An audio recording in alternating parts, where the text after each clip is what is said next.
Alright, so I want to talk a little bit about demon-human relationships. First off, so for my definition of demon, I am coming from it from the approach of the Greek daemon being where demon came from.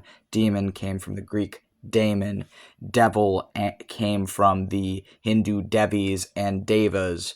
The idea of the devil is a mash of a bunch of different pantheistic, polytheistic gods that became demonized by monotheism and got lumped into being the devil character. Satan comes from Ha-Satan, which is Samael, who is an angel, and they are the angel embodiment of Mars. There are other Satans who are the Watchers of Enoch, all of whom have planetary correspondences, and some of these angels, such as Azazel or Azazel, have the planetary association with Saturn. Another Satan figure is Baal and King Belial, and actually quite a number of the demons come from a demonization of the different aspects of Baal, and Baal was a Canaanite god of masterhood, from what I understand of them, as well as they had many different aspects correlating with that god that was like other gods connected to that god, and this is where a lot of demons come from. This is not the only, there's other things I could go into here, but this is just a very brief overview of what do I mean by demon. The other part of this is jinn. So jinn are the type of what I would refer to as a demon, coming from a Western occult lens, but jinn are elemental spirits of nature and space. Some live in space, some live on Earth. A lot have planetary and astrological correspondences as well, connected to the planets and stars. And they tend to have different elements corresponding to the 5 elements of the pentagram, and then depending on which elemental correspondences of the jinn, the type of jinn would have different names. I'm not quite sure about the name of the jinn who inhabit the air and nature. I'm not really sure if they're called different things or if those ones are just John, but I'm not quite sure what those jinn are called. Coming from a European ancestry, I would call the jinn of nature fairies or fae, but my understanding is very mixed for these things. Paracelsus would call, I think, the ones of fire salamanders, whereas in the jinn name for the fire elementals would be Ifrit. And then in Western occultism, we'd call those red devils, or that's more of, I guess, the pop version of what that would be called, or popular version of what that would be called. But essentially, there are a lot of different demons, and they do have relationships with humans, but usually it's going to be with a sorcerer such as myself, or a witch or a wizard, someone who's able to perceive them, because they're invisible. So most people can't perceive them because they can't hear them and they can't see them, and how could you have a relationship with something that you can't interact with? Well, I mean, you could of course like pray to them, or like you could still talk to them, they would still hear you, but you wouldn't be able to perceive them back, or at least it would be very like very subtle. So what a lot of witches will do if they're interested in interacting with these demons is we will teach ourselves how to perceive them, and this takes years. So part of why I got into any of this in the first place is because I used to be actually an anti-theist. I used to be the type of atheist who not only did I not believe in any sort of gods or spirits or anything, I didn't believe in really anything outside of material existence because of the lies that I had been taught. And because I had been taught that theism is evil, I had been taught that there's no evidence of any form of theism at all. I had been taught that all these things are just imaginary and fake. And because I was taught that these things do not exist and that there's no evidence for them and that they are imaginary and fake, I didn't believe in them. Then when I was 20, I was going through a lot of different things, and I summoned a Jinni. And I summoned a Jinni with my sister, who by that point was already practicing witchcraft. And she was my introduction into witchcraft because she'd already been practicing.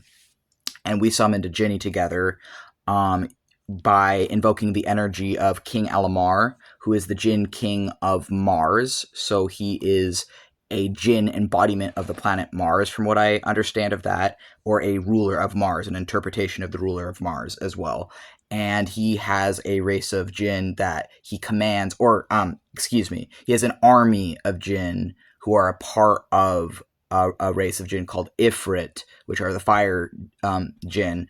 But he has like his own army and his own sort of world that he rules over. And he would actually be, in my opinion, I believe he's one of the figures who the Red Devil comes from, or the idea of the Red Devil. I believe it comes from King Alamar. And I actually, it's a little bit, I could probably say this, but I had a dream that I just woke up from a little bit ago, and the dream I had was, I don't know if I can say that. I can probably share it. It's probably fine. I'm just like talking about occult crap. So in the dream I had, I was with King Alamar, and he was like before me in the dream, and it was just like a vision of him, and he was a handsome red devil man, and he he was flirting with me in the dream, and it was very nice.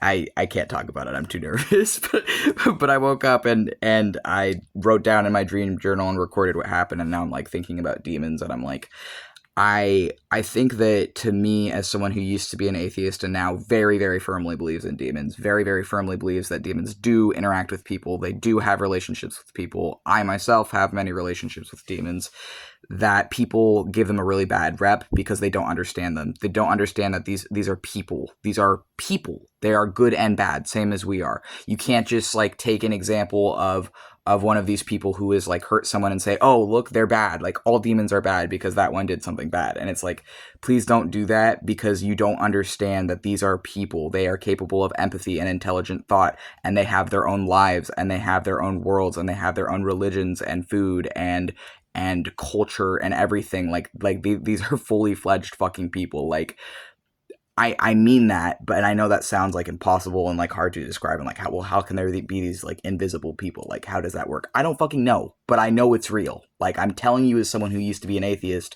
who now works with these people, that these people are fucking real. I can't prove their existence to you, and I've had to develop these skills to be able to interact with them over the course of fucking years, because it does not come naturally. At least it doesn't come naturally to me. I was not someone naturally attuned to these things. I had to teach myself these skills. But it's one of those things where I feel like people are afraid of them because they know they're powerful. I think that people understand that demons are powerful. Like these people are powerful. They have abilities that we don't understand. And as a result, we're afraid of them, and we're taught to just reject them and ignore them and see them as evil and to demonize and vilify them, instead of engaging with them, interacting with them, and learning about them for ourselves. And I will say that as someone who is frequently engaged with these beings, not with any one type of these beings in particular, but just I'm frequently working and interacting with demons in my life, be they either like an angel like Samael, or a Jinni, or whatever it may be that I'm interacting with. I'm interacting with these things constantly. I'm constantly immersing myself in them. And I genuinely think it's really upsetting and sad how people are taught to view them as like these villains or something. Like, and a lot of them don't care because they've existed for like hundreds of years and other things, and they're like kind of just beyond that stupidity, I guess. Like, they're above it. But it's also like, to me, just seeing the way people talk about them, it's really upsetting. And I guess I'm making this for someone who's willing to listen, that these beings are not evil. They're fucking people. They are not they are not just evil. In the same way that humans are good and bad, these beings are good and bad. Like we are. Like they're not just bad or just good. They're both. And there's so many different types. There's so many different kinds. And I think that they deserve respect and reverence and dignity and to be honored. And that's part of why I'm a theistic Satanist. That's part of why I'm a demonolator. And that's part of why I've studied demonology, is because my first, I guess, little taste of being exposed to this world, I could never go back. I could never go back to atheism. I could never go back to who I was before. And I would never want to. I would never want to go back to how I was living before when I was an anti-theist. I was fucking miserable. And it was not good for me. I was never fulfilled in that. I always felt like there was something missing, like that I wanted to explore more. And when I got that, when I got whatever my anecdotal evidence, it was enough for me. And it was enough for me to dedicate the last 5 years of my life to this. Like, ever since I had that experience of summoning a Jinni and realizing that this isn't just fucking fairy tales, this isn't just fucking make-believe, this has a real, tangible, palpable fucking impact on people's lives, I could never go back to being satisfied with not exploring that. But I also couldn't be satisfied just reading about it in some fucking hundreds years old books. I couldn't just listen to other people who are part of some fucking religion or church or whatever it may be telling me how I'm supposed to feel about these entities and these beings. I'm going to go out and talk to those beings for myself. And I think that that's what wizards do. And I could not live my life being satisfied knowing there are all these beings and not trying to interact with them or learn about them. And I think it's important for people to really question what you're being told, because I think that people oftentimes will just tell you whatever they can, and it's often a dismissal. It's a dismissal to make you not think about it, to make you not delve into it, to make you not explore these things. And even if they acknowledge the existence of these things, because like a lot of different religions and belief systems, whatever, they acknowledge the existence of these things, but they just say they're evil and bad and whatever, so that you don't think about it beyond that. So that you never learn to engage with these things in a healthy, positive light, because the only thing you're taught about it is negative. So why would a demon ever interact with you in a positive way if you're immediately combative or confrontational or commanding or demanding shit from them? This is why I disagree very firmly with like ceremonial magic at this time, despite the fact a lot of my introductory stuff into witchcraft was being taught to me by someone who practices a lot of ceremonial magic, who actually, that person I do have a lot of reverence and respect for, and they practice a combination of different things, and I do respect that. However, I'm not going to listen to the kind of people who are going to be treating these entities as slaves and are going to be thinking that's okay. I'm not going to be taking them seriously if they're treating these sapient people that way. And there are magicians who do that, because these beings exist so subtly that they can be commanded through force as well, despite that they have these powers that are beyond what humans have, as they exist in a way different from us. But there are people who take advantage of them for that and then expect them to be nice to us or to see humanity in a positive light themselves when they're used to being treated that way. It's fucking bullshit. Like, I'm not going to do that. But I hope that this can give my perspective on these things, and I hope that this helps someone else out there.